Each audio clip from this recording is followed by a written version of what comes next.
thank you so much to both of our panelists now. As you can see, they're both seated here on the couch, and we're going to have a little bit of a panel discussion. And it's just so interesting to have been taken on that journey and to see, how over the last 2 years, because it is, I think it was on the 26th of March, we were pushed into level 5 lockdown. That was it. We knew this was happening.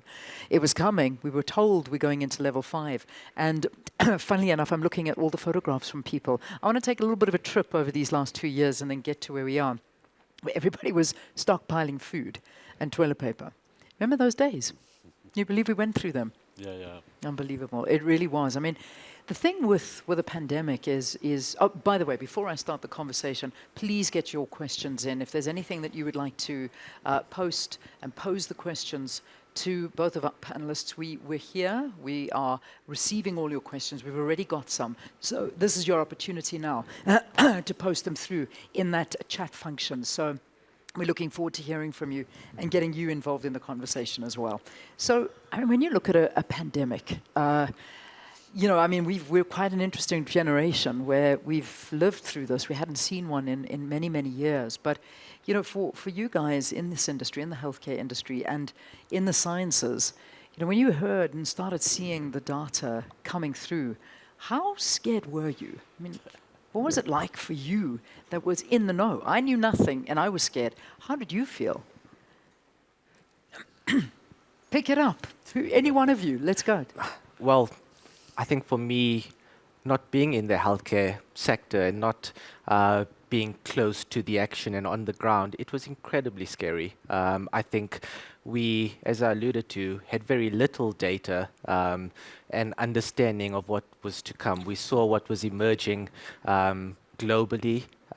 We saw very visual images and graphics coming out of certain hospitals in Europe and in the US.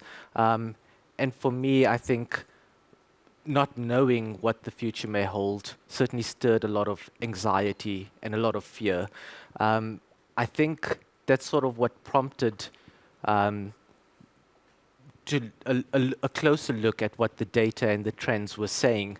And I think as more data emerged, we sort of got a better understanding of what was happening. We got a better understanding of what may occur in our healthcare systems. And so I think with time, the data lessened the anxiety and lessened the fear. But certainly those early days were incredibly anxious and fearful. And I think it maybe also points to how we communicated during those early days, how we utilized the data that was coming across. And I think something that early on emerged was the importance of clear communication and understanding that this ultimately affects us all and how we can work together to better move and overcome a pandemic. Yeah, and that's what we'll talk about in a while. But Dr. Abdullah, I want to get that idea from you. Exactly the same. In the beginning, when this started, we were looking at visuals, and what really scared me was particularly watching in on Italy and seeing how it was bringing this particular town that we were focusing in on to its knees. And it was desperate watching it, and just thinking, is this really going to hit us, and how bad is this going to be? And especially for somebody like you who's in the know, what was it like for you in the beginning? I think those images of Lombardy, just scared the hell out of us. And the reaction at a place like Steve Biko is that we then emptied an entire district hospital, the Tshwane District Hospital, which had about 160 bed capability. We refurbished another 60 beds, and we were just expecting the absolute worst, thinking that we would have 100 or 200 ventilated patients at the hospital. So we really did prepare for the worst, and we really expected the worst. So it was terrifying because we knew that we didn't quite have the capacity to do that, but we had a plan A with so many beds and a plan B, and the plan C was to knock out a few other hospitals in the area and to convert them into, and we had no idea that the generosity of the community in the private sector would be just, just beyond our wildest expectations. And we got all these ventilators and machines donated to the hospital. But that initial reaction was that we would be overwhelmed, and that was a very scary thought. As it turns out, we never filled 240 beds. Our worst was in the Delta wave, when we got to about 220 patients in the hospital on that day. And that was a terrible time. I mean, Yeah. you saw the images of the tents overflowing at Steve Biko. It looked a little bit like Lombardy, isn't it?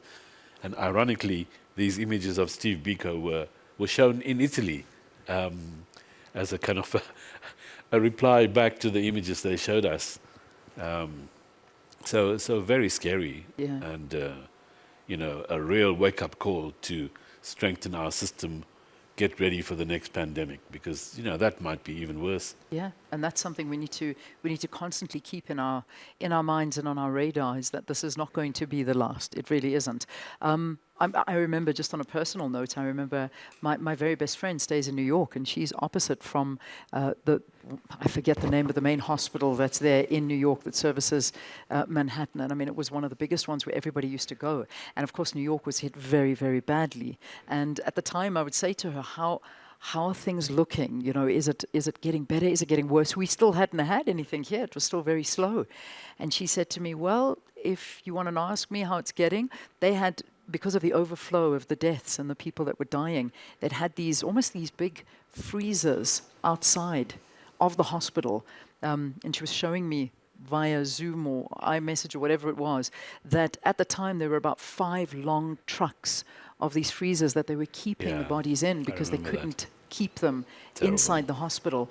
But when I had spoken to her, they'd gone from 5 down to 3. So she said, maybe it is getting better.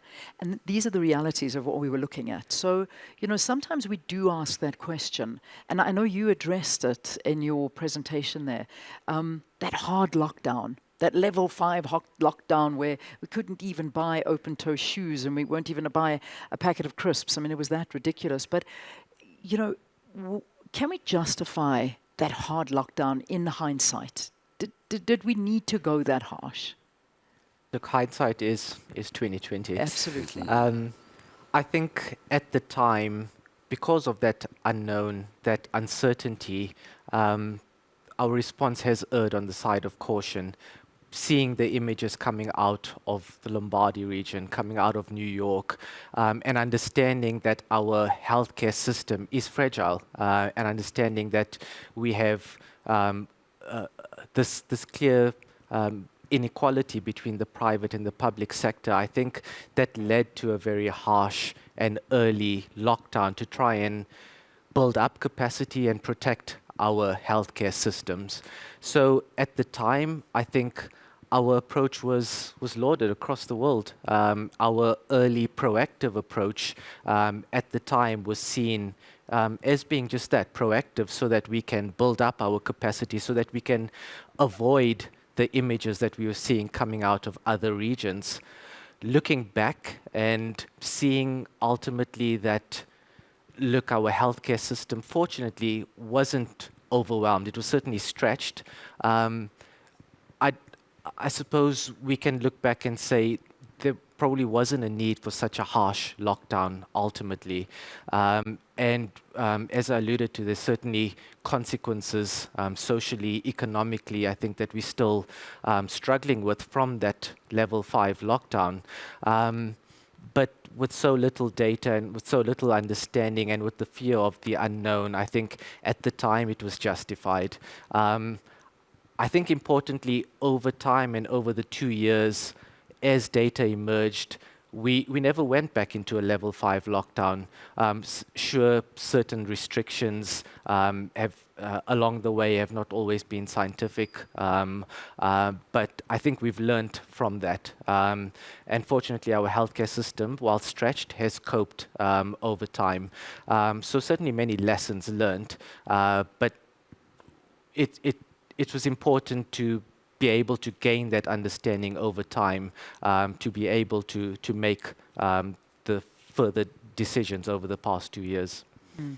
Important. And I think you're bringing up some issues that I think we need to know, and heading into the direction of, were we prepared? You know, we were saying that the healthcare sector, it was stretched, but it wasn't overwhelmed.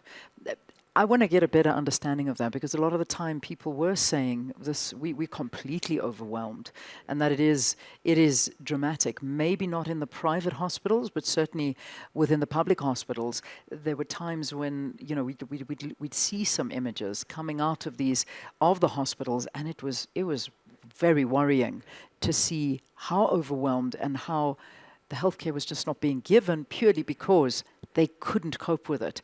From your perspective, do you think that the healthcare sector, was it overwhelmed or was it just stretched? I don't think there's a kind of a yes/no answer to that. So, you know, if we had more capacity, if we were better organized in the public sector, you know, we wouldn't have had so many people who died at home. Now, dying at home has to do with the inability to access a hospital bed or oxygen in the hospital, but it also was compounded by this, like, horrid fear of going to a hospital to die. And a lot of people had this idea that they'd be better off at home. So there's a lot of complexity. I think there were moments over the last 2 years where we were overwhelmed. We remember the Eastern Cape in the second wave was overwhelmed. There's no doubt about that. You know, KZN was wiped out by the beta variant, even in the private sector. It was just a struggle to find enough beds for patients who needed it. Gauteng was overwhelmed by the third wave. So there was a lot of unevenness. You know, we shut down all of our elective surgery at the peak of each wave. There were some critical weaknesses in the system, lack of oxygen in any small hospital outside of Kimberley in the Northern Cape, for instance. A lot of the district hospitals in the Eastern Cape struggled with trying to manage patients with cylinder oxygen, you know. So it was a rough ride, there's no doubt about that. But I think a lot of people were expecting even worse. So I'm not really answering the question in a kind of yes/no way. I think in Omicron, where we saw the least morbidity and mortality, we had the highest number of health workers who were infected, because it was just so transmissible that they were put out of work, and that put its own kind of pressure on the system. So, you know, to some extent we were overwhelmed. It could have been a lot worse, but I think we have a long road to travel and a lot of rebuilding to do to put our health system onto the right level, especially in the public sector, to be able to build on this. Our system is creaky. It's outdated. It doesn't have the capacity on the data side. You know, our leadership and management at so many levels leaves a lot to be desired. So I don't think it's right to walk away with the general impression that we did extremely well with this pandemic. We were in the top 10 countries from a mortality point of view.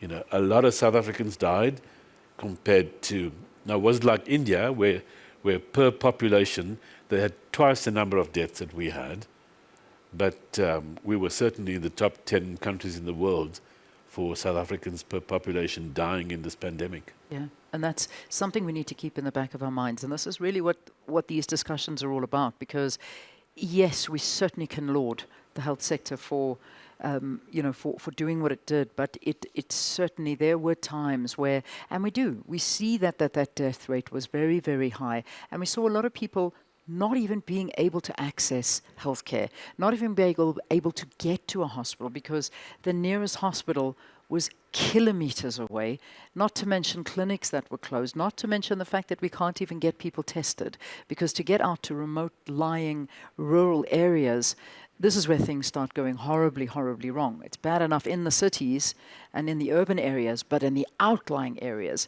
then we start getting problems. I mean, in terms of data collection from outlying areas, that would be fascinating for me because yes, there's a lot of focus on Gauteng and the main areas. But I mean, when we go out, do we even know what things were looking like? Because there was a great fear that, during the time where everybody was leaving the cities and going out to the villages or to their hometowns, that was where we would start spreading. Do we even know what happened out there? I mean, do we know if people were dying of COVID? How were the infection rates? What was that like? The data collection from that, how did it go? I think it certainly improved over the course of the pandemic. Early on, even though when we look at hospitalization rates and data, we know that not all hospitals were reporting to the system. Certainly better reporting systems in the private sector, but I think it took a lot of time for the public sector and for those outlying areas to be able to be incorporated in our surveillance systems. I don't have a full understanding of exactly what the systems on the ground and how those systems feed into the overall data collection system. But I think over time, and now our data surveillance, or at least the hospital systems, incorporate all of the hospitals in the private and public sector. So over the course of the 2 years, it certainly has improved. And I think the way we collating and understanding has given us a better understanding. For example, in the second wave in the Eastern Cape, where the beta variant emerged, yes, healthcare systems, healthcare workers were overwhelmed. And I don't think we had a full understanding of what was happening in the rural areas in Eastern Cape. We saw excess mortality rising quite sharply. And so probably at that point, we didn't have a full picture of what was happening. But over time, I think that has improved. I think our understanding and our data has certainly gotten better. I think there's certainly limitations. There's certainly reporting delays. They're reporting inaccuracies, which we do need to be cognizant of. But I think it's a process, and it has been improving. Moving into where we are right now, and if there is a new wave, as you say, I mean, we are predicting that there will be a new wave. Let's just hope it's not a severe one, depending on a variant. Do you think those lessons have been learned? I mean, do you think now that, we've seen where the gaps are we going to fill them? Will we be able to work better on this? Are we more equipped from a data collection point of view as a country? I believe we are. I think we've learned a lot of lessons over the past 2 years. And we certainly, as evidenced during the Omicron wave, have been looking at the data quite closely and taking the data into account for better preparedness and as well as better facility readiness going forward for future waves. So, look, over the course, I think the lesson over the Omicron wave is that we certainly saw, as real world data emerged, that informed our policy. And I think it's important to carry that forward as future waves and resurgences appear. We paid a price for the high levels of immunity with high levels of death in the country, but we need to recognize that as the fifth and future waves come, and utilizing data in terms of healthcare capacity and resources. I think it's quite crucial, and I think it's important that we continue to do that going forward. So let me look at a couple of the questions that have come through from those of you that are watching online. And please, we urge you to send more questions through. We've got quite a few already, so keep them coming in. Let's get the conversation started with you at home as well being involved. So this one is coming from Riona saying, can it be said that the reason the healthcare system was not completely overwhelmed was as a result of the harsh initial lockdown, allowing time for the system to prepare the plans A, B, and C contingencies? Doc, perhaps you want to take that one. Yeah, that's quite a tough question. I think the main effect of the lockdowns was to reduce the level of trauma in the emergency units and the ICUs. So that would certainly have had a beneficial effect. But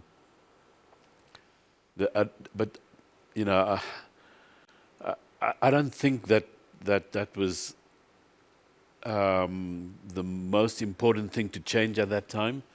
What we really wanted was to control the number of infections, which would have controlled the number of hospital admissions and ICU admissions.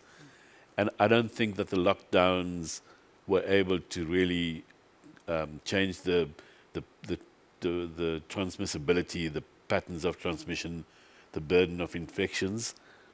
But it would certainly have had its beneficial effect on the burden of trauma. So I think it would have had a partial benefit. But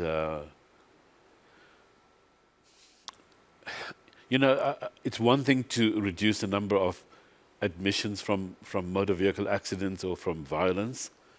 It's another thing to prepare the health service and expand its capacity to take on such a huge burden of disease. With 3.5 million infections, 500,000 admissions, and 2/3 of the people who needing admissions couldn't make it into the hospital. So I think one must put that in its right place in the spectrum of how we had to respond.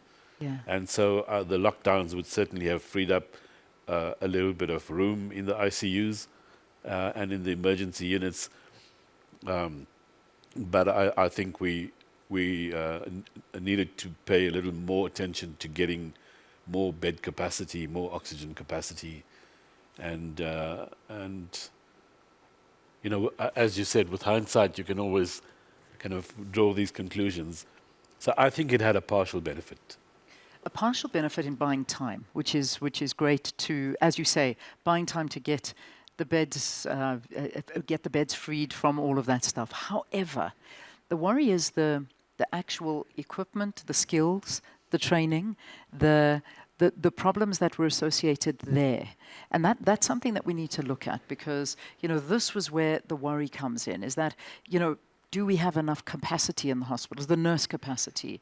It was an issue of the payment. It was an issue of overtime. It's an issue. There's so many issues. Yes, well and good to free up beds, but there were a lot of other things that had to be dealt with in the background as well. So how did we fare on that front? And my question to you then is, say this new wave that we do have, let's say it's a completely different variant that comes in and is like a tsunami. I'm just putting it out there. Let's even say a new pandemic, however long it is. Would we cope? Have things really changed since 2 years ago? Yeah, so there are two questions in that. Ridhwaan, please weigh in here. Did the lockdown really buy us time? The first lockdown, we remember talking about trying to flatten the curve. Remember, that was rather wishful thinking. None of us knew anything about the pandemic at that stage, so no criticism, no judgment on anyone's comments or opinions at the time. But if it bought us 2 or 3 weeks, that's not really the kind of time that you need to prepare a whole health system for an epidemic of this kind of biblical scale, And that's why I think the sort of size and shape of things are a little bit off the mark here. So if it bought us 2 or 3 weeks, which it very well could have, you can't set up a whole field hospital in 2 or 3 weeks, or put 200 ventilators into the system, or free up hospital beds. Now, I mean, to say something completely contradictory to that, the 2 or 3 weeks helped us at Steve Biko Hospital to empty 200 beds, so there clearly were some benefits of that additional time. But I don't think that the lockdowns gave us more time. I don't think they changed the trajectory of the peaks of the waves over time. But they certainly helped with reducing trauma admissions to the hospitals. Ridhwaan, not sure. What do you think? I think maybe just to emphasize the point, is it not just only about increasing beds, increasing hospitals. We saw field hospitals being set up early, but as you pointed out, it's also about increasing the human capital side of things, increasing the skills and the training. So we can't just have beds set up, but not have the capacity to be able to man those beds. And I think that also has been a factor that possibly hasn't, we maybe not have paid as much attention to during the surges.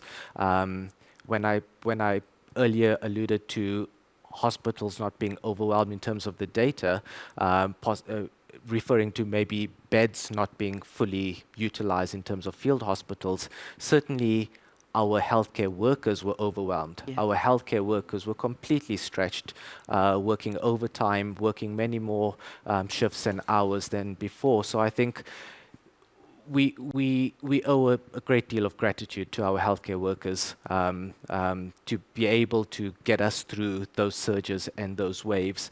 But maybe going forward, I think a greater emphasis is required on those skills, on those training, and building up the human capital resources to be able to withstand future surges and future pandemics. Yeah, so important. I mean, these are things that we need to look forward to going forward. Is the whole idea of the people that service the healthcare sector, is that if we can. If they can handle this, and we could see that it was very difficult, and that at times, I mean, nurses were completely run down, and the fact that they were also getting infected, the whole issue of PPE, the whole issue of preparedness, the lack of oxygen, then of course getting local suppliers to come in. I mean, there were a lot of gaps that we saw, which I'm hoping, and I really do, I'm hoping we have filled them. However, the problem comes in is when you start seeing stories that emerge, even after we've been through this, where we've got a hospital like Charlotte Maxeke that was burnt down, and now the problem is R1 billion to fix it, service providers not being available, people being turned away. This is all after a pandemic and during a pandemic. I mean, this was during Omicron. Huge worry, those issues. Then we get more stories coming out of Baragwanath Hospital where there's no food because the service providers are not paid and the patients don't have food, and once again relying on nurses to go and buy out of their own salary food for patients. How is this possible? And that's where I start worrying. I start worrying for our healthcare sector, that how do these stories emerge? And these are the stories we know about. We don't even know what's happening that's not being publicized. So I mean, Doctor, these are crucial points that we need to address in forums like this, is that yes, we did our best, but has it improved? Not when I'm hearing stories like that. I would be petrified to get sick, and that, to a certain extent, I can understand the fear of people saying, I would rather stay home because I'm really worried about what's going to happen to me when I walk into a hospital and I can't get anyone to visit me, don't have my cell phone, and I'm isolated in here. Doesn't that scare you? It terrifies me. I think that over the last 20 years, we've seen sort of a white anting away of systems in the public sector across the board, from how to manage people through to procurement systems. We have a lot of rebuilding to do. Now, on the positive side, I think that the South African public now understands how important it is to make sure that we make investments in healthcare. I mean, the slide I showed about a 10% cut to provincial health departments over the next 3-year period. It's not where we want to be as a country. We want to make more investments. Having said that, it's also not just about throwing money at the problem. We need leadership, good governance, we need efficiency, we do need to do a lot of work to fix our health system, and that's on so many levels. But if we have another catastrophe like this, we're going to be scrambling and struggling to kind of figure out how to manage that. So I'm concerned. I think we should all be concerned, but something has to be done about that. Indeed. And also another issue that we haven't spoken to too much, and I'm sure through the day we will talk about that as well, is the brain drain and the fact that we are losing these professionals as well.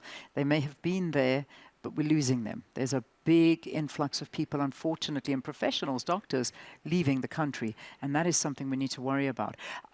Questions that are coming through from our viewers. Here's one, and I know you took the slide out. You had said that I took it out in an interesting time, but funnily enough, I've got about 3 different questions asking the Hong Kong scenario and what's happening in Hong Kong. So questions, why is Omicron behaving differently in other countries like Hong Kong? I know you spoke briefly to it, but perhaps maybe we can just answer that a little bit more. What's going on? Yeah. So we've been kind of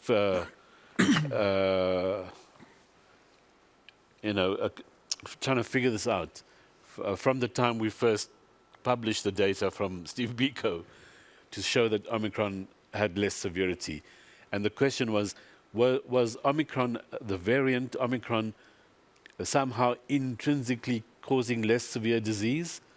Or was it the fact that we now have reached a certain tipping point of immunity, which then played itself out in a lesser presentation? So just to go over that, what we saw at Steve Biko and then confirmed this at the level of the Tshwane district and Gauteng, which I showed, was that the death rate had gone down from 20% to less than 5% in the Omicron wave. Length of stay had gone from 8 days to 4 days. ICU admissions went from 4% to 1%. So clearly the presentation in the hospitals, at least in Gauteng, was that Omicron had decreased severity. And then we started seeing that in New York. We started seeing that in the UK, especially, lots of places around the world. And then Hong Kong happened, which I think clarified the whole thing for us, which is that immunity, whether it's from prior infection or vaccinations, is what really made the difference. Yeah. So it's really important to understand that was what made the difference. And for South Africans, it means that we need to, finish the work on the level of vaccinations. We are still not where we need to be at all. For the rest of the world, it means that vaccine hesitancy, especially in Europe and the West, is going to cost, is going to be paid for in lives. But having said that, as Ridhwaan pointed out, the kind of underlying T-cell immunity has been consistent across all the variants. So it would have to be a very, very unusual virus to end up with your scenario, the virus that evades T-cell immunity, and we haven't seen that yet. And I hope we never do. And I hope we never do. But that explains Hong Kong. Hong Kong, in fact, I did quite a lengthy interview with journalists in Hong Kong who asked about what we were seeing here before the epidemic broke there. And they were saying that, vaccine uptake has a lot to do with the trust in the government. And the vaccine uptake in Hong Kong must be one of the lowest in the world. And that's why. But it also proves the point that in the absence of vaccination or prior immunity, Omicron is a deadly virus. So this idea that it's just the flu is Yes. really not, not accurate at all. Now, now we are seeing hospitals, patients in the hospitals in South Africa. We have 2 patients in high care today at Steve Biko on non-invasive ventilation. Both of them are unvaccinated. Almost all the patients in hospitals today in South Africa are unvaccinated. So what has happened is that we now have an epidemic in that very small group of 1 to 2% of patients who are unvaccinated, elderly, have some kind of vulnerability, genetic vulnerability, or the untreated HIV, tuberculosis, cancer patients whose immune systems are broken and they're unvaccinated and they're ending up in the hospital. That's the epidemic that we're facing now. And fair enough. I mean, that's the message that keeps on coming out, which I think it's a good one to say. But I think you touched on this, and this is a question that's coming from Francesca, saying, how is it possible to know there will be more COVID waves coming, and why in the next financial year? I'm sure, whatever it may be. How can anybody know this? I don't think anyone can know this with 100% certainty. But if you look at the trends over the past 2 years, particularly in South Africa, these waves have been very predictable and very regular. We've seen the duration of the past waves, and we've seen this 3-month time between waves has been fairly consistent. I think, one, we need to recognize that the virus will still be with us for the foreseeable future, even though, as we've seen, less hospitalization and less death, there will continue to be infections. And so we can't just simply expect that the virus is or will disappear. So based on the trends over the previous 4 waves, I think we can, with some margin of certainty, predict a further surge 3 months after the end of the Omicron wave. What we also know is, as long as there are ongoing infections, there are ongoing opportunities for the virus to mutate. It's just the nature of virus. Viruses do mutate as they replicate. And no doubt we'll have other variants emerge going forward. The virus has been unpredictable, certainly with the variants that have thrown up and become dominant. But I don't think we should be naive in thinking that there won't be further variants emerging. Now, of course, for another variant to become dominant, it would have to outcompete the highly transmissible Omicron variant that we're currently facing. So it would be quite a feat to have this very fit variant that outcompetes Omicron. I think it's not unlikely. And so largely based on the trends over the last 2 years, I think we can predict future waves and future surges. Importantly, though, we have to recognize that high levels of immunity. So while we likely will have a 5th and a 6th wave, we hope that we won't have a 5th and 6th wave of hospitalization and death. Look, it's not impossible for another variant, as you alluded to be more transmissible and be more severe. I don't think anyone can predict that. It is unlikely, though. And so I suppose to answer the question, just based on the previous trends, I think we can predict that the virus will still be around and how it may behave going forward. Okay, so let's start wrapping up and sort of leave ourselves with just some food for thought, and those watching as well. Are we in the endemic phase now? Are we still in a pandemic? Or are we out of a pandemic? Well, for me, I think we're moving towards an endemic phase. I don't think we're there yet. Remember, endemicity means a stable or predictable level of infections. It could be a low base, it could be a high base, but a stable base of infection. It doesn't mean that the virus is gone. I think there remains some unpredictability, and I don't think we're quite there in terms of an endemic state just yet. if we, for example, look at the data indicating 80% seroprevalence levels in the country, that's quite high, but it does still mean that there are approximately 12 million people in the country that are still immuno-naive. So we have 12 million people still, based on those estimates, that are susceptible to further infection and susceptible to infection without prior immunity. And those 12 million on their own could stir and create an epidemic. So I think we're moving towards endemicity, but not quite there yet. Kind of what the WHO is saying, just everybody hold on, it's not over yet. So we've got to keep that in our mind. Dr. Farid, finally, on your side, if there's some takeouts that we can over these last 2 years, perhaps maybe you want to give us your top 3 things that for you we need to take forward. And in your answer, if you don't mind theming it around an idea of an NHI, because this should have given us more and more practice for this NHI healthcare for everybody in the country. And, this is what we're all talking about. Where are we with this, and what are these 3 takeouts from these last 2 years from your behalf and being on the ground? Yeah, so 3 quick things. One, we have to go beyond kind of the slogans, the rhetoric of where we are with healthcare.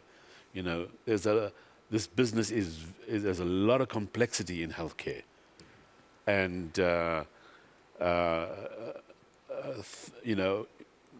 kind of imagining that one piece of legislation or sweeping reform, will fix it all, is really the wrong starting point.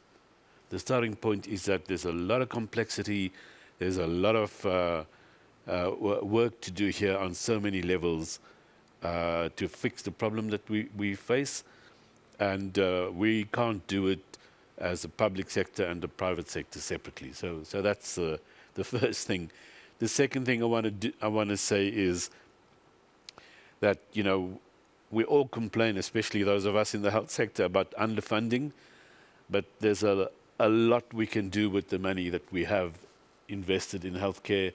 If we could use our finances better, more efficiently, and thirdly is that if anybody thinks that we are on a strong footing to take on another catastrophic event like a pandemic, we're fooling ourselves. We are in a deep hole in healthcare in this country, and the sooner we realize the extent of it, the sooner we can start rebuilding it. But in the end, we believe in Project South Africa, right?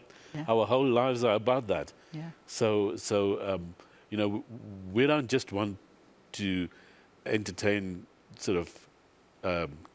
criticism all the time. We all need to find a way to help to build this thing. But there's a lot of work to be done here.